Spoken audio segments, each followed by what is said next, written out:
Assalamualaikum warahmatullahi wabarakatuh. Alhamdulillahi hamdan thayyiban mubarakan fih kama yuhibbu rabbuna wa yardah. Asyhadu an la ilaha illallah wahdahu la syarika lah wa asyhadu anna Muhammadan abduhu wa rasuluh sallallahu alaihi wa ala alihi wa sahbihi wa man ittaba'a hudahu ila yaumiddin, amma ba'd. Bapak dan Ibu kaum muslimin wal muslimat rahimani wa rahimakumullah. Alhamdulillah, puji syukur kita panjatkan kepada Allah Subhanahu wa taala atas segala nikmat yang telah Allah Subhanahu wa taala anugerahkan kepada kita semua, sehingga di malam hari ini kembali kita berkumpul di Masjid Nurul Iman yang kita cintai ini untuk melaksanakan sholat maghrib berjamaah, yang kemudian kita lanjutkan dengan pelajaran sirah sahabat, di mana pada pertemuan yang terakhir kita telah masuk kepada sirahnya Utsman ibn Affan radhiyallahu taala anhu. Pada pertemuan yang terakhir, Bapak dan Ibu rahimakumullah, kita telah jelaskan bagaimana nasabnya Utsman ibn Affan dan hubungan beliau dengan Rasul sallallahu alaihi wasallam, serta telah kita sebutkan juga keutamaan-keutamaan yang ada pada diri sahabat yang mulia Utsman ibn Affan radhiyallahu taala anhu. Di antara yang kita sebutkan terakhir bahwa Nabi SAW mengkabarkan kepada beliau bahwa di akhir kehidupannya Utsman bin Affan akan menjumpai mati syahid. Disebutkan dalam hadis yang diriwayatkan oleh Imam Al-Bukhari bahwa Nabi SAW suatu ketika naik ke atas gunung Uhud. Beliau ditemani oleh Abu Bakar, kemudian Umar dan Utsman. Lalu tiba-tiba gunung Uhud itu bergetar. Maka Nabi SAW mengatakan kepada gunung Uhud, "Uhud, Uhud, wahai Uhud, diamlah. Ya, fa inna ma 'alaika nabiyyun wa siddiqun wa syahidan." Kata Nabi SAW, "Diamlah engkau wahai Uhud, karena di atasmu ada seorang nabi, ada seorang siddiq, dan dua orang yang mati syahid." Ya, jadi beliau memberikan ujian, rekomendasi kepada sahabat-sahabat yang berada di atas gunung Uhud bersama beliau. Yang dimaksud dengan Nabi itu adalah diri beliau sendiri. Kemudian Siddiq siapa? Abu Bakar. Kemudian syahidan, dua orang yang mati syahid. Yang pertama adalah Umar, ya, beliau ditikam oleh Abu Lu'lu'ah Al-Majusi. Kemudian yang kedua adalah Utsman. Nah, ini menunjukkan bahwa Utsman yang nantinya akan meninggal dalam keadaan syahid. Ini merupakan tazkiyah, yakni pujian dari Rasulullah SAW atas diri Utsman bin Affan. Dan Nabi SAW seolah-olah sudah memberikan gambaran tentang wafatnya Utsman. Jadi disebutkan dalam sebuah hadis yang diriwayatkan oleh Imam Al-Bukhari dari sahabat Abu Musa Al-Asy'ari radhiyallahu taala anhu, bahwa Nabi SAW masuk ke dalam sebuah kebun, kemudian memerintahkan kata Abu Musa, untuk menjaga pintu kebun tersebut. Kemudian datang seorang laki-laki, ya, meminta izin untuk masuk. Maka beliau alaihi salatu wassalam mengatakan, izinkan dia untuk masuk dan kabarkan kepadanya bahwa dia akan masuk surga. Ternyata yang meminta izin itu siapa? Abu Bakar. Jadi juga tazkiyah tentang masuk surganya Abu Bakar As-Siddiq radhiyallahu anhu. Kemudian datang lagi seseorang, ya, ingin menjumpai Nabi SAW dalam kebun tersebut, meminta izin untuk masuk. Maka Nabi SAW mengatakan kepada Abu Musa Al-Asy'ari, izinkan dia untuk masuk dan beritakan kepadanya bahwa dia akan masuk surga. Ternyata orang yang kedua ini adalah Umar bin Khattab radhiyallahu anhu. Maka kemudian datang lagi orang yang ketiga, meminta diizinkan untuk masuk. Maka Nabi SAW terdiam sejenak, kemudian mengatakan, izinkan dia untuk masuk. Kemudian beritakan kepadanya bahwa dia akan masuk surga, namun disertai dengan cobaan yang akan menimpanya. Ternyata orang tersebut adalah Utsman bin Affan. Ini diingat ya, hadisnya nanti akan ada keterkaitannya dengan akhir kehidupan Utsman. Utsman meninggal dalam keadaan dizolimi. Rumah beliau diserbu oleh kelompok orang. Dalam keadaan, ya, beliau ketika itu sudah berusia lanjut, orang datang menyerbu rumahnya sampai kemudian beliau mati syahid atas penyerbuan tersebut. Makanya apa yang disampaikan oleh Nabi ini sebenarnya indikasi bahwa benar Utsman akan masuk surga. Namun sebelum dia meninggal dunia akan ada ujian, ya, ada ujian atau cobaan atas Utsman ibn Affan radhiyallahu anhu. Demikian juga Nabi alaihi salatu wasallam sudah mengkhabarkan tentang bagaimana atau apa yang akan dihadapi oleh Utsman dalam kekhilafahannya. Beliau radhiyallahu anhu itu dipaksa oleh sebagian orang. Kenapa beliau sampai dibunuh? Karena ada sebagian orang yang berusaha agar Utsman itu melepaskan kekhilafahannya, agar Utsman itu nggak jadi khalifah lagi. Dalam keadaan Utsman sudah sangat tua, tapi dipaksa oleh mereka untuk melepaskan kekhilafahan. Tapi Utsman radhiyallahu anhu, beliau tidak mau melepaskan kekhilafahan tersebut. Bukan karena serakah akan kekuasaan, bukan karena beliau haus akan kepemimpinan, tidak. Tapi karena menjaga wasiat dari Rasulullah Shallallahu Alaihi Wasallam. Pertama, beliau diangkat dengan sah, ya. Beliau diangkat oleh 6 orang yang diwasiatkan oleh Umar bin Khattab untuk memilih khilafah sepeninggal beliau. Artinya beliau adalah seorang pemimpin yang sah. Maka untuk menanggalkan kepemimpinan harus dengan cara yang sah, bukan dengan revolusi, dengan kudeta. Ya. Kedua, beliau radhiyallahu anhu itu mendapatkan wasiat dari Nabi Shallallahu Alaihi Wasallam, jangan sekali-sekali engkau melepaskan kekhilafahanku.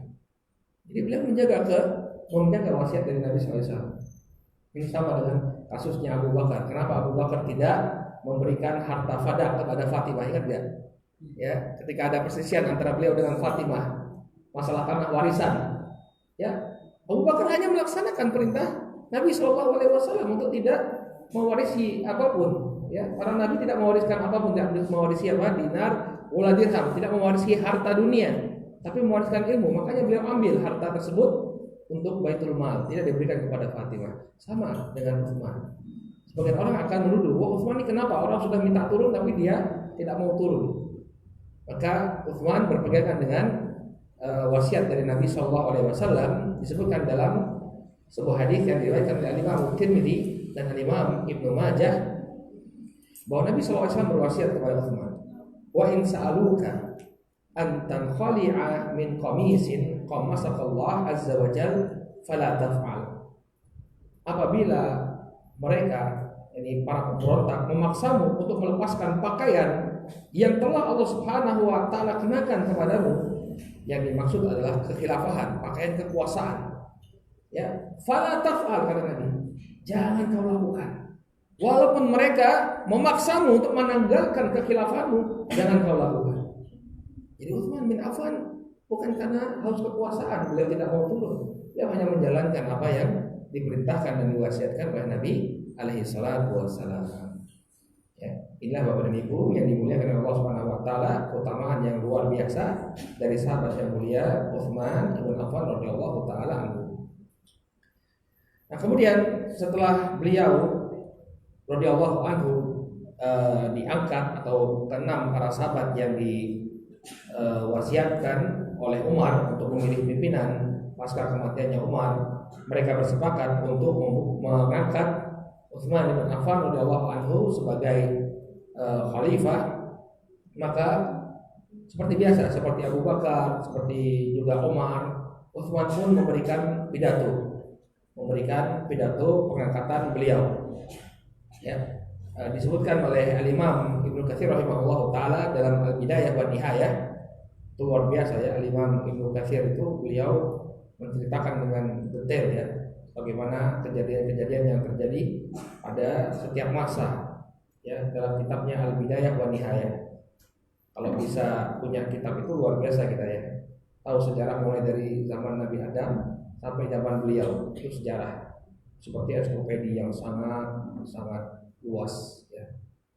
Maka kata Imam Ibnu Katsir rahimahullah dalam Al-Bidayah wa Nihayah, beliau mengatakan bahwa setelah para sahabat, 6 sahabat yang ditunjuk Umar bersepakat untuk memilih Utsman bin Affan, ya, pada tanggal 3 Muharram tahun ke-24 Hijriyah. Nah, Umar itu wafat pada tahun 24 Hijriyah, ya, atau 23 Hijriyah. Ketika itu telah masuk waktu sholat asar. Maka kemudian para sahabat menunaikan ibadah salat.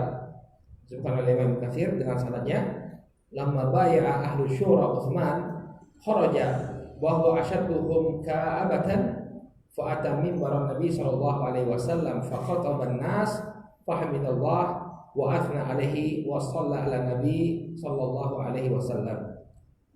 Ketika Dewan Syura ya telah membaiat Utsman bin Affan radhiyallahu taala anhu, maka keluarlah Utsman dalam keadaan beliau adalah orang yang paling bersedih ketika itu. Kenapa kok saya yang dijadikan sebagai khalifah? Jadi bukan bergembira, karena inilah tanggung jawab yang besar yang akan dipertanggungjawabkan di hadapan Allah Subhanahu wa taala. Jadi hati-hati ya, yang memegang tampuk kepemimpinan ya, kita telah membebankan pada diri kita suatu tanggung jawab. Yang tanggung jawab itu akan dimintai pertanggungjawaban oleh Allah Subhanahu wa taala. Dalam hadis yang diriwayatkan oleh Imam Al-Bukhari, Nabi sallallahu alaihi wasallam mengatakan kullukum ra'in wa kullukum mas'ulun an ra'iyatihi. Setiap kalian itu adalah pemimpin dan setiap pemimpin akan ditanya tentang kepemimpinannya. Maka Utsman ketika diserahi tampuk kepemimpinan ya, beliau bersedih. Kenapa? Karena ada tanggung jawab yang besar pada beliau. Fa'atami baru Nabi sallallahu alaihi wasallam, maka beliau pun mendatangi mimbarnya Nabi sallallahu alaihi wasallam wa khataban nas. Kemudian beliau pun berkhutbah di hadapan manusia. Fahamidallah wa athna alaih. Beliau kemudian memuji Allah Subhanahu wa taala, kemudian bersolawat kepada Nabi sallallahu alaihi wasallam. Kemudian beliau berkata, ini patut kita simak bagaimana pidato dari Utsman bin Affan ketika beliau diangkat sebagai khalifah. Kata beliau, innakum fi darin qal'ah wa fi baqiyati a'mal. Sesungguhnya kalian berada pada negeri persinggahan dan kalian berada pada sisa-sisa umur kalian. Fabadiru ya ajalakum bi khair ma taqdiruna alaih. Maka bersegeralah kalian, berlomba-lombalah kalian untuk melakukan kebaikan yang mampu kalian lakukan. Jadi beliau mengingatkan kepada rakyatnya bahwa sesungguhnya dunia ini hanya negeri persinggahan. Mengingatkan rakyatnya agar jangan terlalu terikat dengan dunia. Dunia ini hanya negeri persinggahan. Ya. Wa fi baqiyati a'mal. Dan kalian itu berada di sisa umur kalian. Jangan menganggap bahwa usia kalian itu panjang. Ini usia yang tersisa. Ya. Kita nggak tahu usia kita ini masih tersisa berapa tahun. Jangan sampai mengira bahwa usia kita masih panjang ya. Kita tinggal menjalani sisa-sisa. Ya, tinggal menjalani sisa-sisa usia kita. Maka apa yang dilakukan? Fabadiru ya ajalakum bi khair ma taqdiruna alaih. Maka berlomba-lombalah mengumpulkan kebaikan untuk akhirat kalian. Jangan kemudian terlalaikan dengan kehidupan dunia. Falaqad utitum ya subbihtum aw musitum. Maka engkau telah diberikan waktu, baik itu di waktu pagi maupun di waktu petang. Jadi waktu pagi dan petang itu anugerah yang telah diberikan kepada kalian, maka manfaatkanlah dengan sebaik mungkin. Luar biasa. Seorang pimpinan negara mengingatkan rakyatnya untuk apa? Perhatian. Suatu hal yang sangat jarang kita dengar dari pemimpin-pemimpin di masa kita. Ya, kalau pemimpin-pemimpin di masa kita orientasinya apa? Bagaimana agar jadi bangsa yang hebat, bagaimana agar kita bisa mendapatkan dunia ya. Tapi jarang pemimpin yang mengingatkan kepada akhirat. Ya, para sahabat diingatkan kepada akhirat. Kemudian beliau mengatakan ala wa inna dunya tuwiyat alal ghurur fala taqurannakumul hayatud dunya wala yaqurannakum billahil ghurur.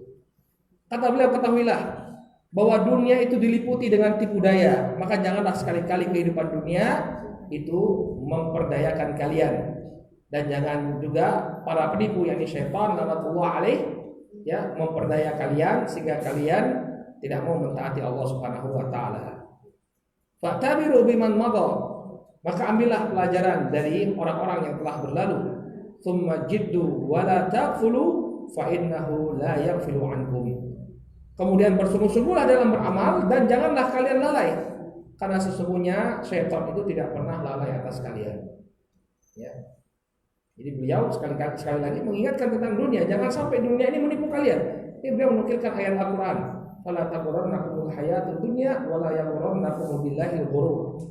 Ya, jangan sampai dunia itu melenakan kalian, jangan sampai dunia itu menipu kalian sehingga kalian menjauh dari Allah Subhanahu wa taala.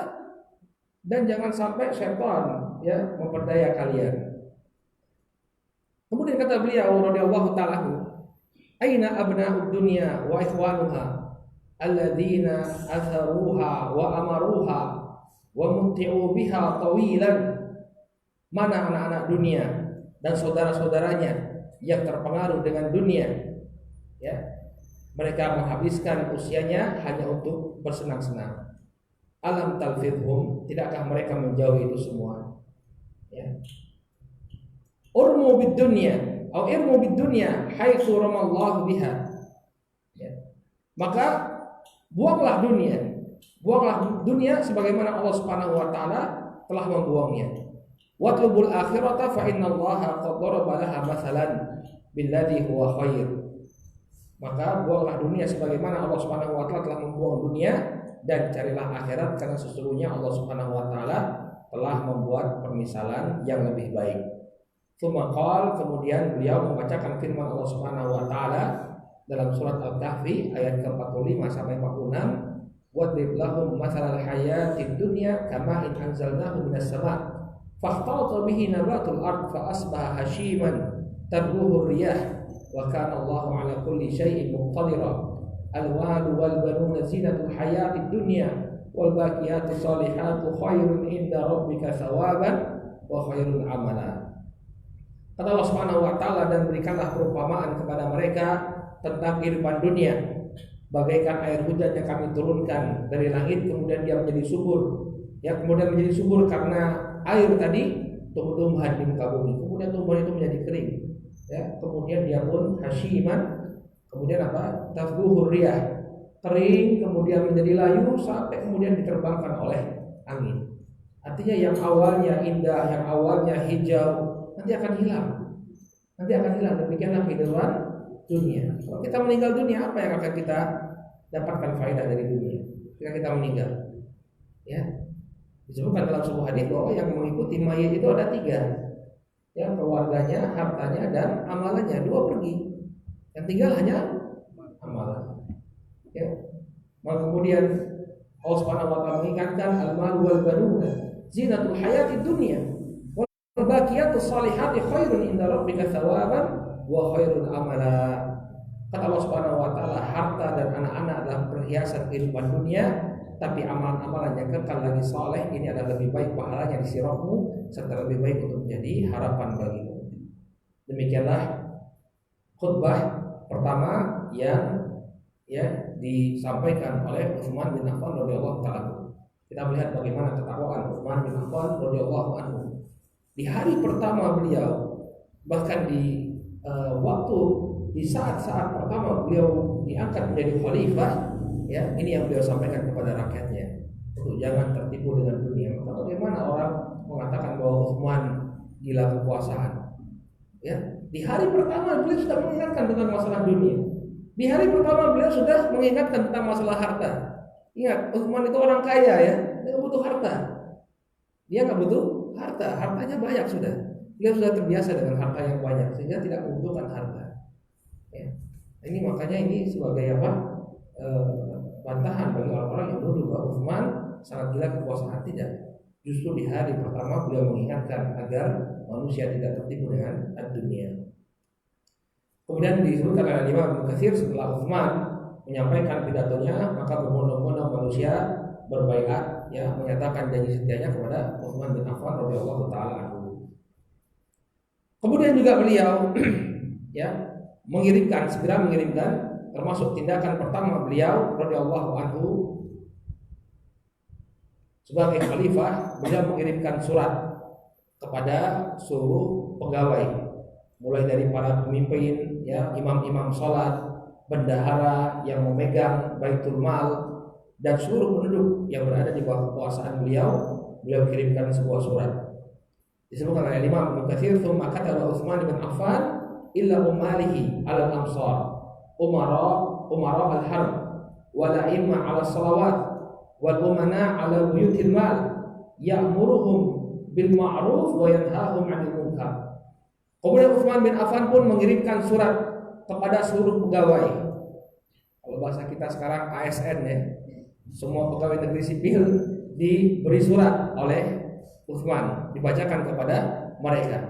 Di seluruh penjuru negeri, al-amsor semuanya disampaikan surat kepada mereka.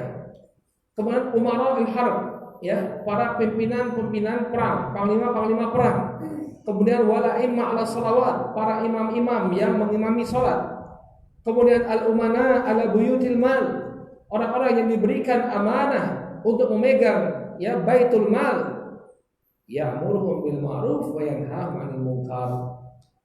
Utsman bin Affan memerintahkan mereka untuk beramal ma'ruf nahi munkar. Ya. Wa yahutsuhum 'ala ta'atillah wa ta'ati rasulih.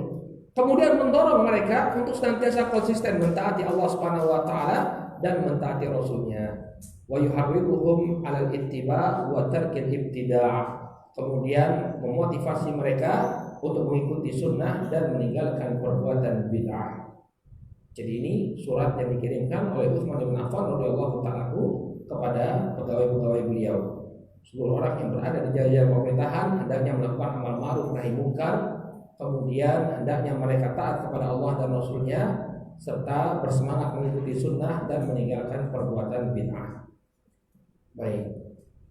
Nah, sekarang apa problem pertama yang dihadapi oleh Utsman ibn Affan radhiyallahu anhu ketika menjadi khalifah? Kalau Abu Bakar dulu apa problematika yang pertama kali beliau hadapi? Pengiriman pasukan Usamah bin Zaid. Ingat nggak dulu? Ya, pasukan Usamah bin Zaid sudah dikirim oleh Rasul, kemudian kembali begitu mendengar Rasul wafat. Maka yang pertama kali dilakukan oleh siapa? Abu Bakar adalah mengirim kembali pasukan Usamah bin Zaid. Kalau Umar, apa masalah yang beliau hadapi? Kutus kepada Khalid bin Walid.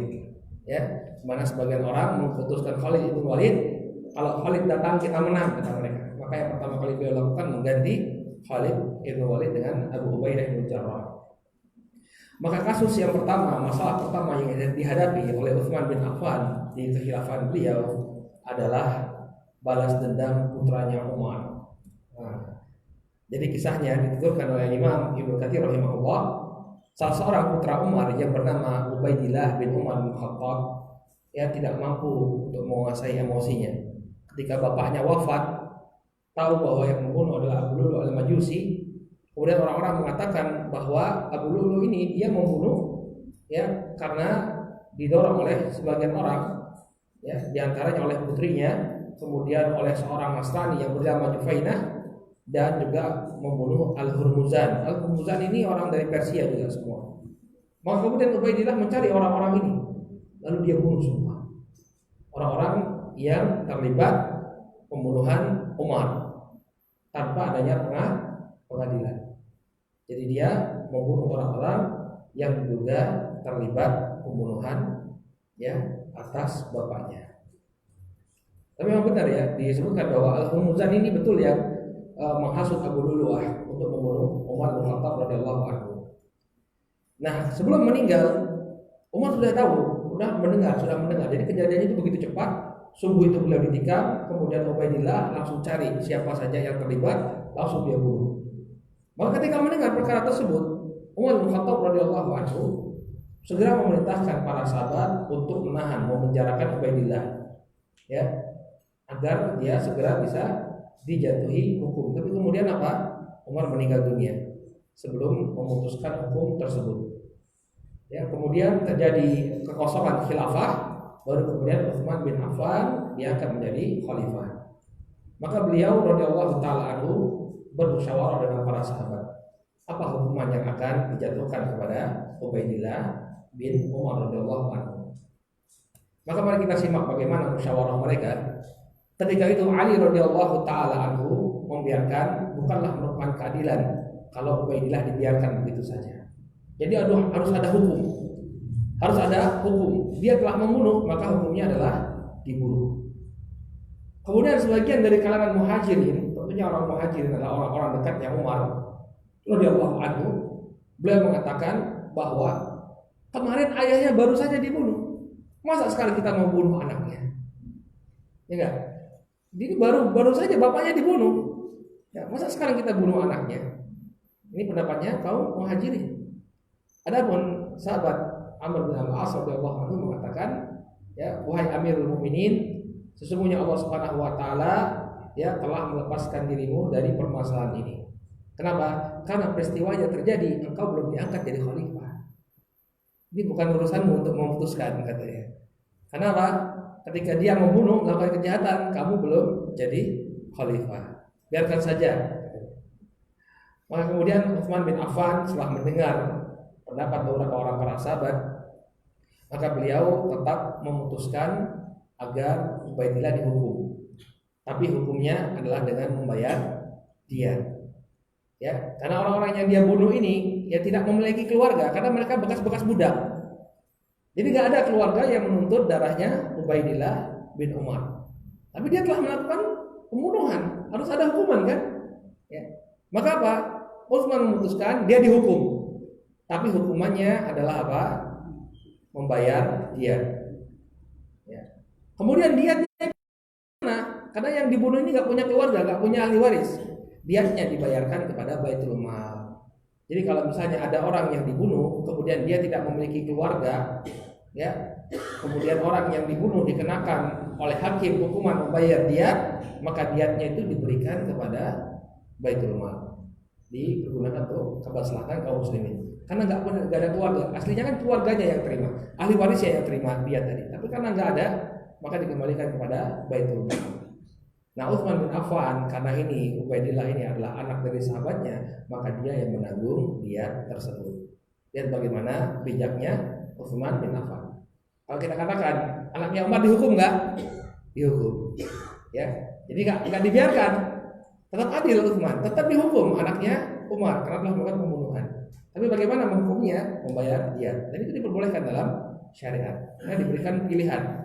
Ya, imma diqisas, imma dia apa? Membayar dia sudah kemudian dibayarkan. Karena dia nggak punya keluarga, maka diberikan kepada Baitul Mal. Kemudian Ubaidillah pun dibebaskan. Demikian kasus yang pertama dihadapi oleh Utsman bin Affan di awal kekhilafahan beliau. Nah, kemudian apa yang dilakukan oleh Utsman bin Affan di masa-masa awal kekhilafahan beliau? Beliau melakukan perluasan Masjidil Haram. Jadi di awal pemerintahan beliau, di tahun kedua kekuasaan beliau kembali meluaskan Masjidil Haram karena semakin banyak orang yang masuk Islam. Ya. Jadi proses perluasan itu sudah dilakukan ya di masa Umar juga sudah dilakukan, kemudian dilakukan lagi di masa Utsman bin Affan. Nah, ini ada yang spesial dari Utsman bin Affan yaitu penyatuan mushaf Al-Qur'an. Ya, ini kisahnya sangat masyhur sehingga sampai sekarang mushaf yang beredar di tengah-tengah kita disebut sebagai mushaf Utsmani. Ini ada ceritanya. Ya. Kenapa kok bisa muncul mushaf Utsmani ini? Hal ini terjadi ketika Islam itu sudah tersebar ke berbagai negeri. Maka kemudian terjadi perbedaan cara membaca. Ya. Karena sebagian para sahabat mereka memiliki mushaf-mushaf sesuai dengan dialek-dialek yang mereka baca. Ya, maka ada yang membaca ya dengan riwayat ini, membaca dengan riwayat ini. Maka hal tersebut dikhawatirkan akan menjadi fitnah. Maka Utsman bin Affan mengumpulkan, ya, beliau berijtihad mengumpulkan mushaf-mushaf tersebut menjadi satu mushaf sehingga tidak ada lagi perbedaan di tengah-tengah kaum muslimin. Bacanya standar semua. Sehingga tidak terpecah belah kaum muslimin. Mari kita simak kisah yang dituturkan dalam riwayat Imam Al-Bukhari. Imam Al-Bukhari dalam sahihnya membawakan riwayat ya anna Hudzaifah ibn al-Yaman qadima ala Utsman min fathi Armaniyah wa Azerbaijan. Suatu ketika Hudzaifah ibn al-Yaman radhiyallahu anhu datang menghadap Utsman bin Affan radhiyallahu anhu setelah pembebasan Armenia dan Azerbaijan. Jadi ketika itu sudah luas betul ya wilayah kaum muslimin. Azerbaijan itu termasuk wilayah Uni Soviet. Tapi sekarang sudah merdeka, sudah jadi negara sendiri. Demikian juga Armenia. Armenia juga menjadi negara sendiri. Ada sampai sekarang negara Armenia itu ada. Azerbaijan itu ada. Boleh dicek, ada negara Armenia dan Azerbaijan. Kalau Armenia banyakannya non muslim ya, tapi Azerbaijan banyakannya muslim. Maka ketika itu wilayah kaum muslimin sudah sampai sana. Ya. Faqad afza'ahu ikhtilafuhum fi qira'ah. Ketika itu Hudzaifah ya beliau merasa khawatir melihat perbedaan orang dalam membaca Al-Qur'an. Kemudian faqala ya Amirul Mukminin ya adrik hadhil ummah qabla an yakhtalifu fi kitab ikhtilaf al-yahud wan nasara. Wahai Amirul Mukminin, selamatkanlah umat ini sebelum mereka berpecah belah pada kitabullah. Seperti perpecahan orang-orang Yahudi dan orang-orang Nasrani. Artinya satukan mereka. Jadikan Al-Qur'an yang standar, jangan sampai kemudian masing-masing orang punya Qur'annya sendiri. Ada Qur'an riwayat ini, ada Qur'an riwayat itu ya. Sehingga apa? Terjadi perpecahan. Seperti perpecahannya orang Yahudi dan Nasrani. Ya. Orang-orang Nasrani itu dia punya banyak Injil ya. Yang katanya yang paling orisinal namanya Injil Barnabas. Ya. Kalau sekarang nggak tahu yang berlaku di mayoritas mereka Injil siapa, tapi katanya yang paling orisinal Injil Barnabas. Maka ide tadi, ya, bagaimana seorang pemimpinnya ketika memang ada suatu permasalahan, ya, beliau langsung mengambil tindakan, tidak kemudian menunda-nunda.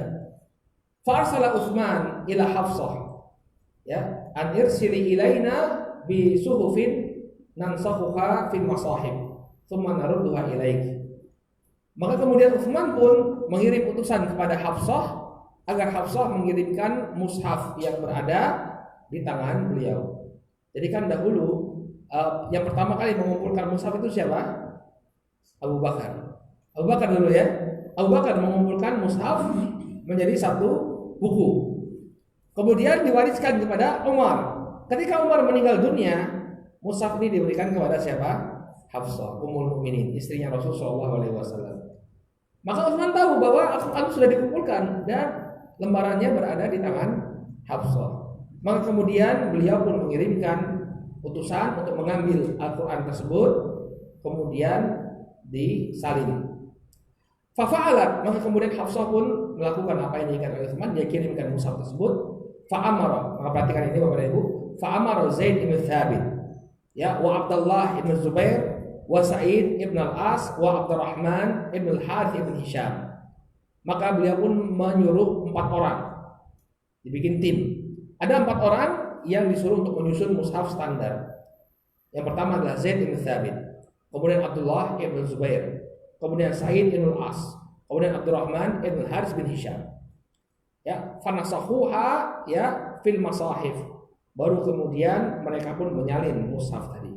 Jadi mushafnya Hafsah itu dijadikan sebagai standar. Wa kana Zaid ibn Thabit Ansariyan wa thalathatu Quraisyin. Dan di antara 4 orang ini hanya Zaid saja yang merupakan orang Ansar, orang Madinah. Kemudian 3 orangnya adalah orang-orang Quraisy. Ya, Abdullah bin Zubair, Sa'id bin Al-As dan Abdurrahman bin Harith bin Hisham, ini orang Quraisy. Nah, apa instruksi dari Utsman? Utsman mengatakan wa qala Utsman li rahti thalatha al-Quraisyin idza ikhtalaftum antum wa Zaid bin Thabit fi syai' min al-Qur'an faktubuhu bi lisan Quraisy.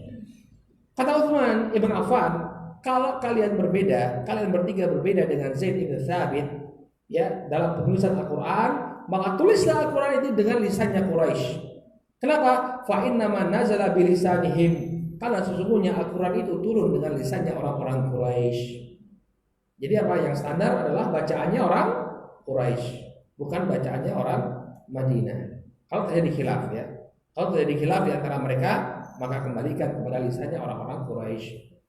Fa fa'alu hatta idza nasakhu as-suhuf fil masahib radda Utsman as-suhufa ila Hafsah wa arsala illa kulli ufuqin bi mushafin mimman nasahu. Maka setelah disalin Al-Qur'an tadi dibuat salinan, maka kemudian beliau pun mengembalikan Al-Qur'annya Hafsah kepada Hafsah, lalu beliau pun arsala ila kulli ufuqin bi mushafin mimman nasahu. Lalu beliau pun menyebarkan mushaf yang disalin oleh tim tadi ke berbagai penjuru negeri. Wa amara bima siwahu min Al-Qur'an fi kulli sahifatin aw mushafin ad-yuhraq. Kemudian Utsman menginstruksikan Al-Qur'an selain Al-Qur'an standar ini untuk dibakar. Semua lembaran yang ada tulisan Al-Qur'annya selain ya salinan-salinan dari Qur'annya Hafsah ini semuanya dibakar. Maka orang-orang pun melakukannya, dibakar. Ya.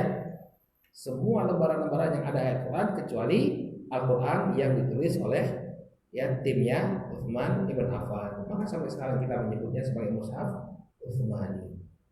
Baik. Nah, kemudian mungkin sebagian orang bertanya-tanya, bagaimana dengan sikap para sahabat terhadap apa yang dilakukan oleh Utsman bin Affan?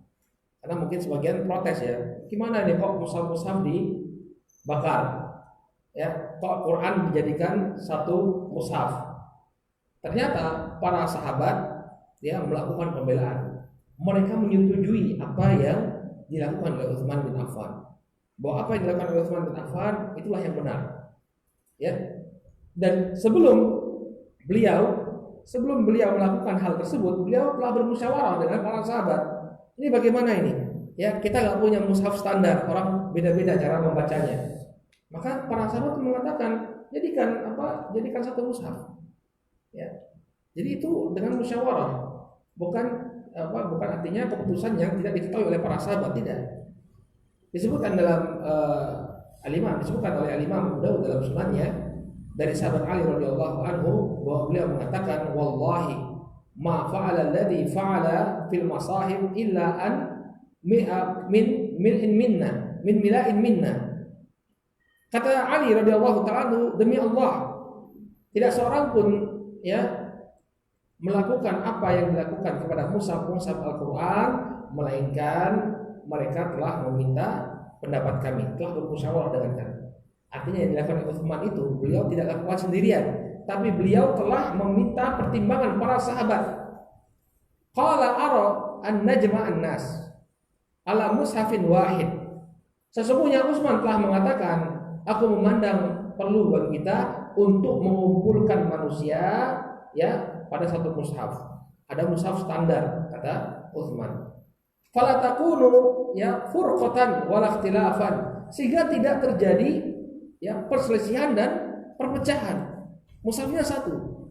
Ya. Qulna fana'am ya fa ni'ma mar'ait.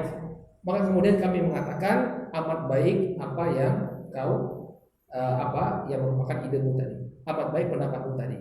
Demikian yang diucapkan oleh Ali bin Abi Thalib radhiyallahu taala anhu kepada Utsman. Artinya para sahabat menerima apa yang disampaikan oleh Utsman. Ya. Bahkan ada di masa Ali bin Abi Thalib ada orang yang protes, ada orang yang mencela Utsman karena menyatukan satu mushaf dan membakar mushaf-mushaf lainnya. Maka Ali adalah orang yang terdepan membela Utsman bin Affan. Kata Ali, wallahi demi Allah, ya, kalau perpecahan tersebut terjadi di masa kekhilafan saya akan melakukan hal yang sama dengan Utsman. Demikian dikatakan oleh Ali bin Abi Thalib radhiyallahu taala sebagai pembelaan beliau kepada Utsman ibn Affan radhiyallahu taala anhu. Baik, mungkin cukup sampai di sini apa yang bisa kita sampaikan dalam pelajaran kali ini. Insyaallah kita akan lanjutkan pada pertemuan yang akan datang. Insyaallah pada pertemuan yang akan datang kita akan membahas perluasan wilayah kaum muslimin di masa Utsman ibn Affan. Jadi al-futuhat, pembukaan negeri ini masih terus berlangsung di masa Utsman bin Affan, bahkan semakin banyak negeri yang dibebaskan di masa Utsman bin Affan. Demikian juga bagaimana keadaan ekonomi kaum muslimin ketika itu yang mereka sangat berkecukupan. Karena demikian banyak negeri-negeri yang dibuka, maka kaum muslimin pun mendapatkan limpahan harta yang luar biasa. Kita cukupkan dulu sampai di sini pertemuan kali ini. Subhanakallahumma bihamdika, asyhadu an la ilaha illa anta, astaghfiruka wa atubu ilaik. Assalamualaikum warahmatullahi wabarakatuh.